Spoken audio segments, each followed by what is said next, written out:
Okay.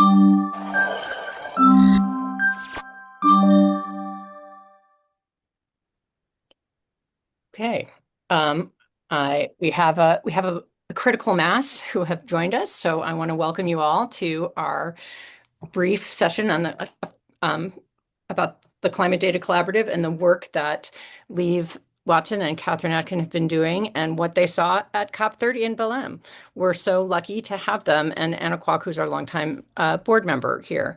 So I'm Ryan Alexander. I'm the executive director of the Climate Data Collaborative at the Data Foundation. And the Climate Data Collaborative, our goal is to get better climate data to decision makers. So we're working to be an independent hub that connects decision makers with data and connects data with data and make sure that everybody can access and use the data that they need.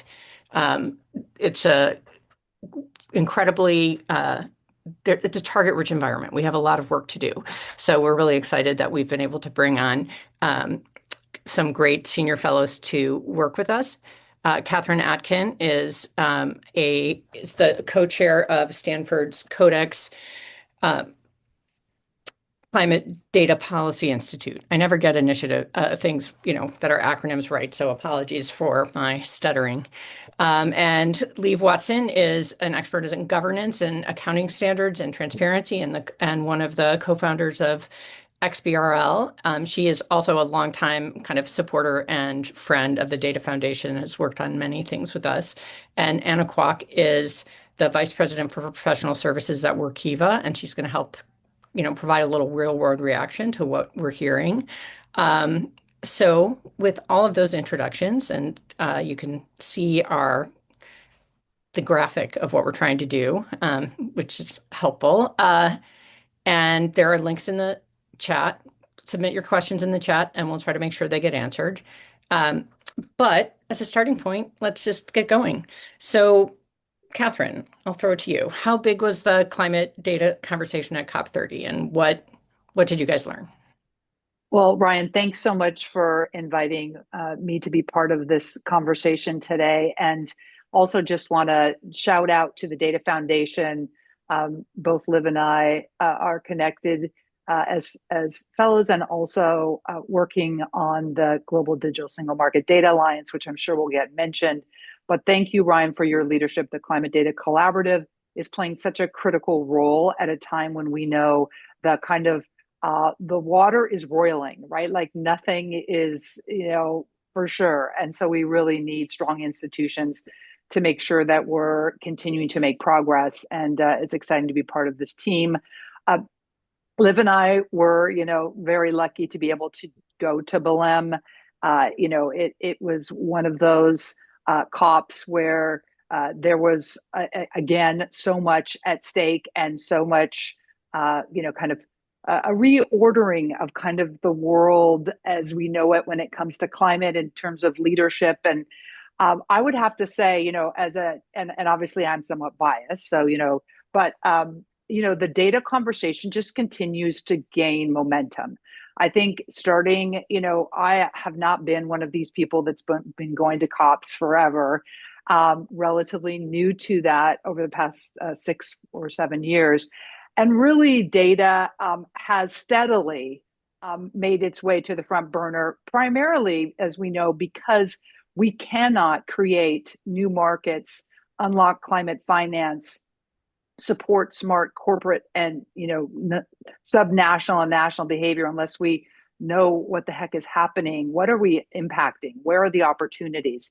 And so while data has consistently been kind of a thorn in our side, I think we're finally getting to a place in this global conversation where we've laid down the infrastructure and the technology is catching up. And I'm excited to talk about that so that we can actually deliver on the kind of data and robust investor grade data that's going to be required to really power this green transition. So a couple of places where I saw, that data kind of conversation percolating one is on just transition. And there is absolutely an imperative for us to be, even-handedly asking for and giving benefits from this green transition. And Right now we're working at the large corporate level, and we're getting some, tailwinds. We're seeing companies. I mean, Workiva is one of those that's been doing it for a long time and actually supporting companies to get better data. But the question about how do we actually get data in that supply chain? How do we support that in a way that is actually not onerous and actually helps to create winners in the screen transition? So one, I saw an increased focus, and Liv and I are working to help support this, which is small and medium-sized enterprises getting access to the tools and supports they need to be part of the green transition. And a lot of that is about data. Also, as we know, climate finance front and center, that has been building over time. And again, that is an equity issue as well.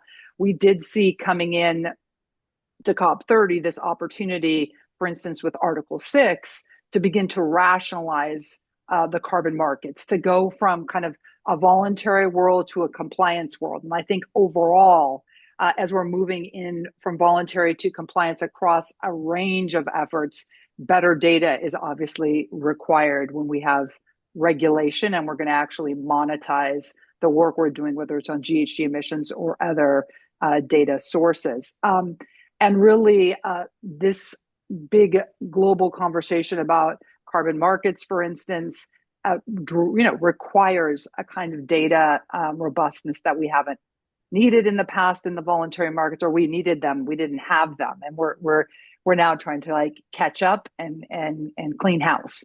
And certainly, when it comes to green finance, we know whether it's a bond or a loan, that when we get mainstream finance in this space, we've got to begin to play, like is required to be on the field and getting those kinds of resources. And then, just lastly, I would just say that I think companies really talking about data systems and moving from reporting to like, what does it take to actually build it into the DNA of the company? So it's part of managing risk, it's part of compliance, it's part of just building a strong and robust business. So those were some of the things that I heard across the pavilions and with some of the programming that we worked on. So, I thought, Belém, there was, some hits and misses, but I think when it comes to the data conversation, we've made some progress. Liv, want you share your impressions and kind of how you would think about what you saw, and what we need to do from Belém? Yeah, so we're all talking. I think I'm going to echo what Catherine says, that data has become like the key core front of the topic, right? That we can't make decisions without data. But when we start looking at the data problem, right, did we solve it? Because, I'll talk a little bit about some of the key initiatives that are going on later on. But when you start looking at the data ecosystem, and I'm going to disclaimer here, I was at Workiva for over 10 years. I am now collaborating with Catherine and Ryan at the Data Foundation and the Climate Collaborative to actually go out and solve the problem. As one of the founders, of XBRL, and for those in the audience that doesn't really know XBRL is an open data standard that makes data machine readable. And really what that is two things, is the technical standard and then the taxonomies that makes data with context readable and discoverable. So with that, still companies are dealing with data collection that are some of it structured, some of it unstructured, but even when structured, they don't have the same data definitions. They don't have the same metrics or aligned metrics or the date and the time. So even structured data is a challenge to integrate into useful information. Then you have all the unstructured data. And I know everybody thinks that unstructured data, we're going to solve that with AI. I think XBRL International has proven through some of the research lately that not even models can take unstructured data and make it useful or accurate, depending on which model you use or which one of your favorite AI app is. they come back with different information. So until we really fix that input of data and really go down to the detail on how do we make comparable information at that stage, it's still very challenging to get accurate data. The second is, if you look at it from a company side, they are looking at this data coming in, and it comes to multiple different departments, multinationals, has expertise and knowledge people all over the world, and they are still manually trying to figure out which data goes to where, because it's very hard to get one single source of truth. And that was one of the kind of key things that when cloud came and companies like Workiva who embraced cloud, I remember back then, Anna, you've been there just as long, that everybody says, oh no, financial accountants will not put their data in the cloud. Well, the pain point was so difficult that they really had no choice. And that's why you see companies are putting these processes in the cloud and developing AI tools that can help with the structure and the unstructured data. But still, it takes knowledge workers to make sense out of that. Because on the output side, we looked at just one company in the UK, it reports to 18 different repositories of this data. Each repository has multiple forms. How is companies supposed to be able to keep up? And all of these regulators in silos and are fantastic, but when it impacts the company, it's really an alphabet soup. So this is the problem that we are dealing with, and I'll talk a little bit more about, if we can go to the next slide, what needs to be done. What we really need to move is to have standard business reporting integrated on the global, where we have consistent data definition, consistent mapping between the metrics. But if we want data to flow like water, it took 100 years to standardize plumbing. We don't have 100 years, everybody, to get these standards. So I'm going to turn it back to you, Ryan, because I do think data is at the forefront, but we're still dealing with these challenges. And this is why the reason why when Catherine and I got the opportunity to join the Data Foundation and the collaborative, is that we can start addressing these issues, right? Because those issues are still at the core today, and we don't have 100 years. So, Ryan, thank you for having us. Of course. Anna, I want to turn to you and see if you have any other kind of general observations you want to make based on what Catherine and Liv said, and also kind of where do you see momentum among businesses that use solutions like Workiva and other things to kind of get really robust climate data and sustainability in place for their businesses? Yeah, first of all, thank you for having me here. I'm really happy to be a part of the conversation. In my role, with the focus on structured data here at Workiva, I work with companies that are focused on producing sustainability data, finance data, and I think speaking of investor grade data that we need in order to mobilize the adaptation finance, I think the one key element obviously is like it's all about investor confidence. And the only way to do this is that you have credible, comparable data.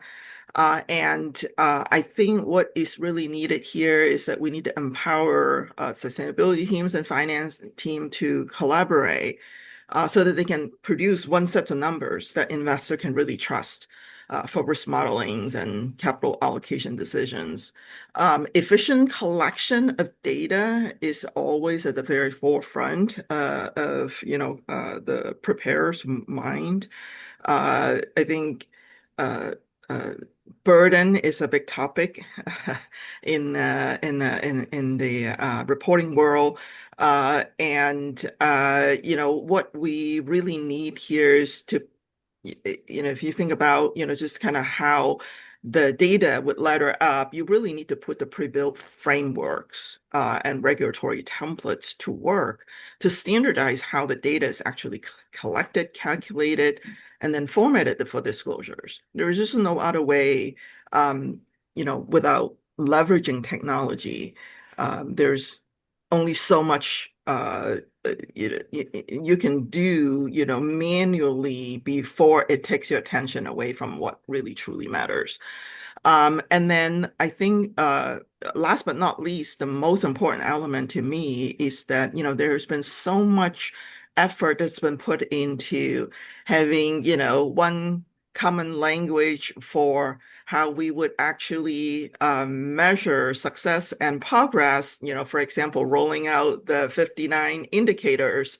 And we really need the same thing for data expression, because all these efforts and brilliance that go into the standardized reporting, and then the data is somehow trapped in a format that really isn't easy for extraction, consumption, and is really not equipped to handle the complexity and scale of global mandates.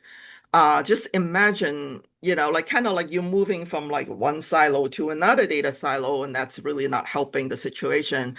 So machine readable integrated data is of high importance. The answer is really not in having more spreadsheets. You really need to unify reporting with structured, integrated data that connects corporate risk to the national level of adaptation progress, which machine readable data is also going to enable regulator investors and national bodies to instantly aggregate, compare, and analyze common data.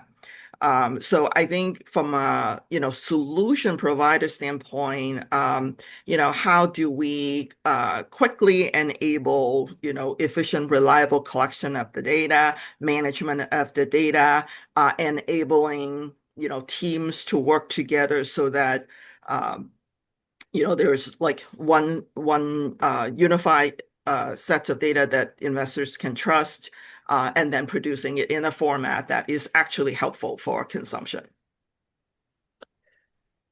Everybody's nodding, so we all agree. I want to go to either Liv or Catherine, but I think in listening to all three of you, the kind of question to synthesize for me is kind of what are the biggest barriers to getting where we want to go, and what are the drivers to help us overcome those barriers? Clearly, regulatory complexity and lots of different, lack of data interoperability is, at its root a barrier, but kind of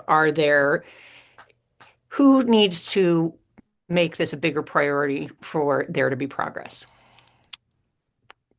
Well, Catherine? as Anna was talking, I could see Liv. I mean, Liv's always bright-eyed, but she was like extra excited, and I know she has a lot of experience in thinking about kind of the interoperability and what that means and how we think about financial reporting. But I'll kind of zoom out a little bit and then let her chime in. But for me, I think as an attorney and looking at this enabling environment, clearly we have a range of drivers, and certainly, as I said before, moving from a voluntary to a compliance, kind of regime is critical. I think that's the number one driver of like, okay, why does a company need to create, a sort of a set of reports that have a certain amount of quality, because that drives market development and innovation for more robust data.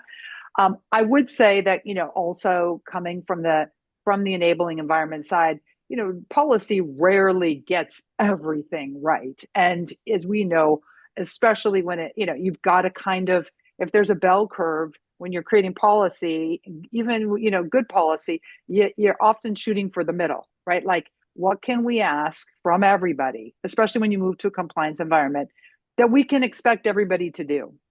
What is currently acknowledged as best practice? Are we there yet to say, thou shalt do X or Y? And I would say, as a big, I'm a big fan of the GHG protocol and the standards that we have. And I also realize those standards right now and for good reason, do not drive necessarily the imperative for investor grade data. So we cannot just look at regulation to make that happen. I think we also have to look at markets and where we can see investor grade data being something that regulators are going to say this is required. So I think right now we do have a general driver for data and comparable data and better data. Do we have the driver for investor grade data? I think one, when it comes to regulation, I would say look at things like the carbon border adjustment mechanism, look at things that require that in the context of trade,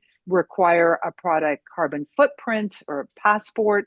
This is where we're going to see like, okay, we're actually creating markets, we're imposing fees, we actually really need traceability on the carbon footprint or other kinds of nature data so that we can create these markets. And I did mention, Article 6 and carbon markets. To the extent we do that right, we are going to be pushing for better data. So I think we see some bright spots. I would also just want to recognize not everything comes from the regulatory side. And I do think you see the private sector, especially consumer facing brands, recognizing that their purchasers want to know what is happening. What are they buying? Can they have confidence that when they're buying, something that is supposed to be green, is it actually green or is it low carbon? And so I think we see companies, Apple with its zero watch, like that's an example where I think we're going to see verticals where really robust data is going to be required. And I also think there will be, so whether it's like textiles, electronics, I mean, these are some of the spaces I think we're going to see some of that earlier than later. So it's not just, big government coming in, but also consumers playing their role. So I think those are where we're seeing kind of a driver for more investment grade data. And obviously the investors, to the extent that they're like, we need better data from you, to decide whether we invest in company A or B. So those are some of the big picture, I think, drivers globally that I see right now. Liv? I'd love to add to that because at first I think from the audience, right, what is investor grade data? And investor grade data, it means it's auditable. Well, what is auditable data? It has to be accurate, it has to be complete, it has to be consistency and securely. What does that mean? It means that the auditing profession needs to be able to have clear lineage or trail of the data to be able to do an audit. And as we also know, the auditing profession are going through some major changes. Before they were giving an audit opinion, you looked at the financial statement and said, yeah, here is according to this, and one of the firms will sign off. Now with new regulation like CAM, key audit matter, or in other parts of the world, critical audit matters, an auditor would have to actually go in and say, here are the audit risks, and make that a public statement. What does that mean? It means that if the data is not a clear lineage, it means that that is going to float up as a key audit matter. We are not going to get it perfect. You see a lot, even in the European sustainability, the CSRD and the European sustainability reporting standards, once it was brought to market, companies went back and said, wow, we can't make this data auditable. We don't even necessarily know where this data exists. Where can we access it? Or is it auditable? So we still got a long way to go, but I have to say that can't expect, and I go back to Catherine comment, that we're not going to get it perfect right. I mean, financial reporting has been around since the 1400 with double entry accounting, and that's one of the key messages I also have, and GSG protocol is a perfect example. It gets confusing, but that's called accounting because it's really only counting. And what do I mean by that? Financial accounting has a system. Number one, it has a debit and a credit. It can be audited and built into system to have a balance. When it comes to inventory, for example, we have beginning inventory, and then we have purchases, and then we sell some, and we have ending inventory. We don't have that in climate disclosure today. It's just counting. It sits on everybody's book. It never moves off one book. So at the aggregated level, how can we then make data-driven decisions? So we got to fix the accounting. There are initiatives like e-liability. There's initiative like the Green Ledger with XBRL, which Eric Cohen is very keen to get the dialogue. But then you have the investor side.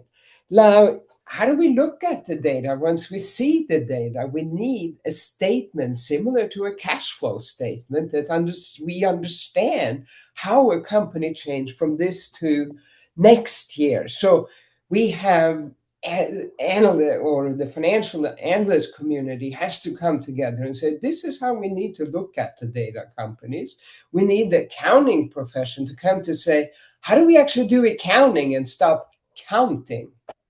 So this is why it's an exciting time to be part of this dialogue and to actually be part of the solution and not try to stop the momentum, but rather how do we collaborate? And again, that's why I am so excited about, the Data Foundation taking the initiative with you, Ryan, to lead this dialogue.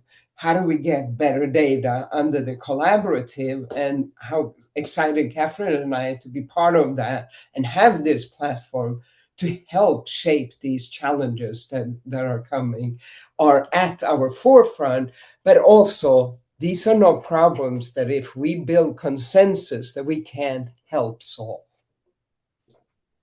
So, Anna, I just want to see if you have, listening to Catherine and Liv, are there other things that your Workiva users or you guys see that are where demand is shifting for just a higher quality of investor grade climate data, and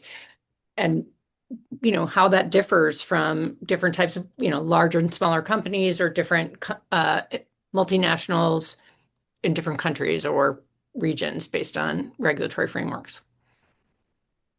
Yeah, I think the point about audit trails really resonate. Workiva is an audit-ready platform that connects financial sustainability data in a single audit-ready reporting environment. We help companies with, conversion of activity data into their actual greenhouse gas, emission metrics, and we I think the how it differs from like size or maybe like from a geography standpoint is definitely the demand for different types of frameworks. And again, technology can do a lot here in this area. Structured data, if I may make a plug for that, XBRL is another wonderful golden business reporting standards that actually offer a mechanism for breaching between different frameworks, and lowering the effort and burden on managing, multiple, like if you're in the EU and you're reporting, based on the CSRD versus, you're in an APAC country and you may be looking at the ISSB. And that there are, common data points. There's, a degree of overlaps, but they're not identical. Managing that is, difficult. But again, there's plenty of technologies leveraging a standard like XBRL that can, offer a lot of convenience and relief in that area. And then, the data lineage is important because people do want that they're able to trace, their emission figures back to the original source or calculation, and providing it in a format that's inspectable by their auditors. And so I think that definitely is, in addition to the convenience of like collecting the data and then, connecting to data sources that they actually, care about, and, obviously improving those data sources, because, like all uh, the stakeholders that need to actually measure, their progress, their goals, their risks, they don't fabricate the data. I mean, they just need trustworthy data that they can work with, so that they can produce, useful information that delivers the insight. They obviously focus it on at the corporate level, from their own competitive standpoint, but obviously that data flows up to, all the way to the national level, become a part of that measurement as well. And so, yeah, I think those are, important elements that comes to mind. So I want to pivot a little bit to the work that you guys do, Catherine and Liv, through the Global Digital Single Market Data Alliance, and if you guys could talk a little bit about the work you're doing in low and middle income countries, kind of what would be the process of how changing the data standards and getting better data would help small businesses? How would it kind of float up and help the countries? And if you could kind of talk a little bit about just the value chain from a small business on up in some of these different economies, I think that would be great. Okay, great. I'll just jump in and maybe I'll give the kind of the why, and then Liv can talk about the how. I mean, for me, really it, the importance of thinking about low and middle income countries in this transition is that we see globally that we're not making the progress that we need, and in fact, we're experiencing headwinds right now, and there's absolutely like I we can't. There is no future unless everybody is benefiting from this green transition. I will say, just for me personally, on my journey, one of I started out, and this like the anchor for my work is California's disclosure laws, and I started drafted SB 253, and then was the primary legal advisor on that over a 3+ year process. And as part of that, it was just kind of joining this global chorus. And I'd love to say it's like a symphony. It's not quite a symphony as we're seeing. It's sort of like there's some singing. Sometimes it's like all together, sometimes it's not. And I think, again, we're just talking about don't let the perfect be the enemy of the good. And are we creating enough sound out there that we're getting coverage and creating a new dynamic? Yes. And so as California implements these laws, I'm thinking about, well, then what actually happens when we're successful, when these large corporations begin to look at their supply chain and what's happening in these countries, because they're right now experiencing multiple requests for information that's only going to increase. What happens when you report all that? If there's a big iceberg of carbon, right? The top above the water are all the big companies, scopes 1 and 2. It's really that under the water, scope 3 is massive. And so when we start to do that work, it's going to get more difficult for these suppliers, and they are the backbone of these country economies. So I think that's where I really wanted to work on the other side of this equation, on like how do we actually democratize access to the supports and most importantly the finance, so that these suppliers can actually do something once they get this data. And so that's why we decided to launch SME Data Unlock and work in an open source platform for data exchange in countries across the globe. And I'll let Liv talk about that. Yeah, so now the how, right? How do you do that? Well, when you look at the SMEs, number one, it's important to remember that SMEs are, a large part of this economy, right? And in some parts of the world, they are accounting for 90% of the companies in the country. Okay. And they support all of the big companies. I know in Bangladesh, for example, there are many small SMEs that support the big textile companies. And it's very hard for them to be part of the green transition, because when big companies done polluting that, they go to the next place, right? How do we create accountability? And it's very hard to just help one SME, right? That's as when there are 400 million SMEs in the world, we really got to think differently, systematically.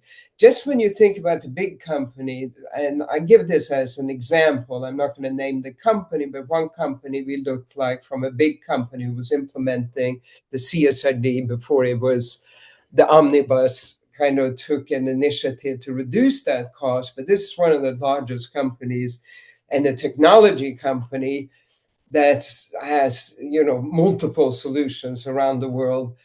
They basically look, we have 1,200 data point to catch, right? The next they put 4 columns, right? Ching ching, we got that data. Second column, we can get that data probably, and I think it exists. And third column, wow, not sure if we can get that data. And fourth column, all of that data sits in our supply chain. We have no idea how to get this data. And out of that, over 200 data points they could not capture. So how do we expect XME to be part of this dialogue? And that's where Catherine and I came together and said, okay, there's got to be a better way to solve this problem. Now, it's important to remember that utility bill, water bills, all the data exists today, right? But for companies, if you go back to the slide that we look like, how do they capture that data?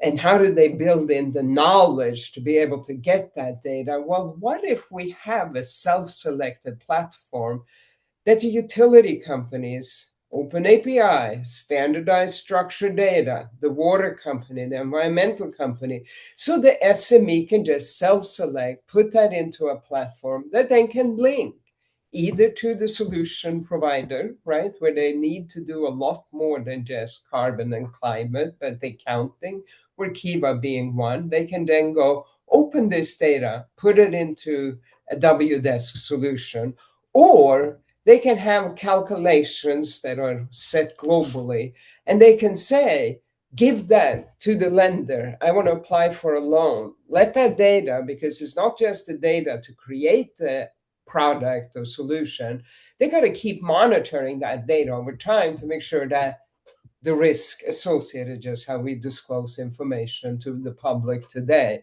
So what we have done is basically put together a framework that allows companies to be able, but we are very focused on lower income countries. The big countries, they will come up with solution, they will help in this. But the lower income, and that's one of the COP also primary, is we can't leave the global south out of this equation, right? And I just came back from Africa, from the G20 meeting as well, after COP, and it's clear that everybody sees, for example, the African continent as a huge investment going forward due to agriculture shortages and minerals that exist there, that it is a huge economic opportunity there.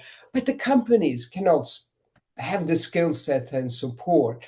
So what we are working with is to develop a framework, an open source solution, working with partners of COP30 to be able to take that to market so that we can get assurable, auditable data from the source that can easily, without putting the burden on the SME, not leaving them out of the opportunities, right? So we are very focused on that, and we are very, under the Data Foundation, we're able to build that community around it and take the Data Foundation even and to collaborate into the global dialogue.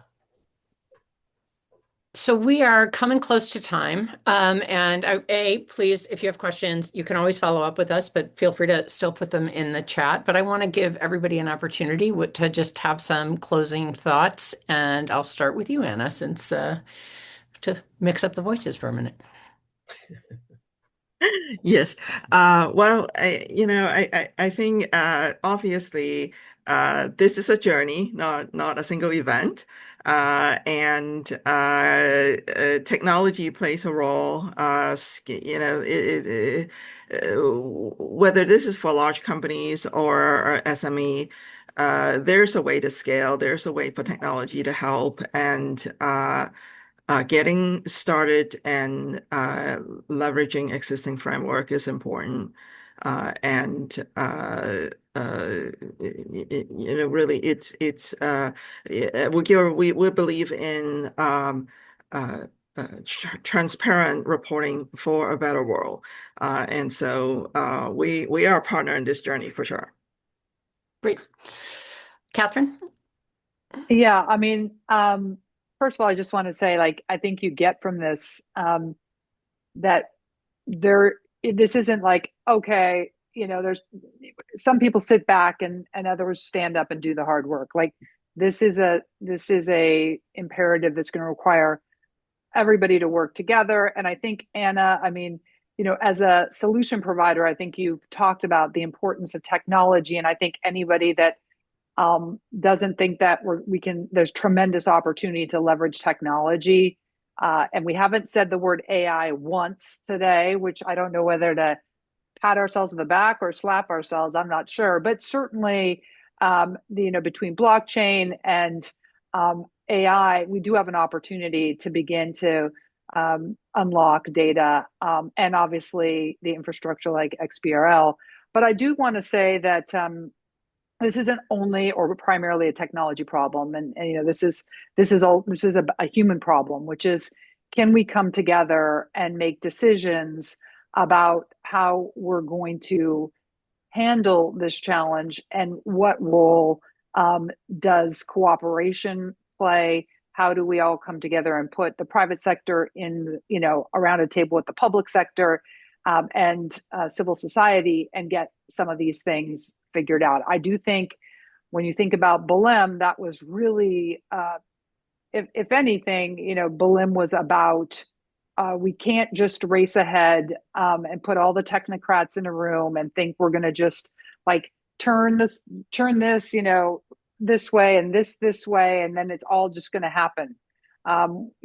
This requires us to be in conversation with the broad masses of our global community, with these the countries across the globe, including indigenous communities and other communities. So I do think that that certainly is something that and thinking about how data isn't used as a bludgeon against people, right? It's, how do you democratize data so that data becomes a tool for empowerment? And I think that's certainly something that Liv and I are excited to do with the SMEs, because we think that is fundamentally about democratizing tools and access and control. But I think that, to me, just thinking about Belém was really sort of our, kind of redoubling our efforts to make sure that we move forward like in unison and focused on data, but data for the benefit of communities, not to sort of divide and extract. Liv? I'm going to just say, from Berlin, it's very clear that the dialogue on data is very important. I'm going to give you 10 kind of portal that's kind of driven by the UNFCCC, right? That is the organization that coordinates COP. And even if US has pulled out, the world is moving forward. There are 10 portals that are key important that was discussed at COP. Number one, the Global Climate Action Portal. It's a portal for commitment that countries have made, and you can go there. It's supported by the UNFCCC. You have the Climate Trace, which is kind of run by and funded by Al Gore and Gavin McCormick. They are also a portal for data that is accessible for free. You have a new portal supported even by Andreas Bellan Eriksson, the Ministry of Climate from Norway, which contributed over $1 billion to this important of securing forestry and the Amazons around the world. There is a portal there which is contributing $125 billion fund for satellite data and all kinds, so that we can get data from nature and capture data in different ways to be able to measure our impact on nature and take an inventory on what do we have so that we can build economies within those. You have the NDC registry and the BTR portal. The registry is where countries submit their goals, and then you have the portal, which is the partners submitted by biannual transparency reports. So these are reports. You have the plan to accelerate solution passed by CHAMP. And if Ryan allows us, we will make a little blog about how you can access these portals later. You have the Negotiating COP prototype portal, which is an AI app designed to help smaller delegates produce their reports. You have NCDPU, which basically takes data from corporates to be able to do analysis. You have Climate Arc, who's looking more an online tool also to be able to look at transitions. You have recommendations for TNFD, and Catherine and I were the co-chair on this initiative to be able to bring there is over 600 data providers that collects data on nature. How do we coordinate and connect them and make that data discoverable? We came out with 8 recommendations at COP. And then you have CDP, which has been there for quite a long time and collecting more and more data, not just on corporate and climate, but water and other topics that are important. And then the last, Microsoft, non-for-profits are starting and funding to develop another portal. So now we are in the portal alphabet soup. How do we use this data? Do we get different answers from different portals? But data portals are being funded to make more data discoverable. So that's my key thing from COP, is that everybody is realizing that if we don't have data, we are not going to drive accountable changes. And that's my main key takeaway, except for if we don't do anything, we are going to be as hot as COP was in Belém. It was a melting pot.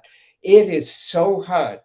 Women or ladies like us, our makeups were dripping before we got into the event. So we have to do something.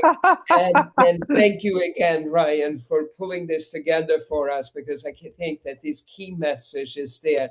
But again, data is available. This is the key topic at COP. Such an excellent image to leave on, but I also want to just thank you guys for participating and everybody for getting on board. One of the reasons why I love working with the Data Foundation is that, it is important to get to details, but make sure that everyone can get to them. So it's important to be thinking about the data, making sure the data work, and then, to use Liv's word, that it's discoverable by the people who can use it. So that is what we are trying to do at the Climate Data Collaborative, and the Data Foundation does all sorts of other areas where they're making huge progress. So there will be a recording of this available on the website, and we'll share with everybody who RSVP'd the blog that we will post, that Liv and Catherine have been putting together, that sums up some of what they said. And, there'll be a prize if anybody sends me every single acronym and what they mean. Thank you so much for joining us, and have great holidays.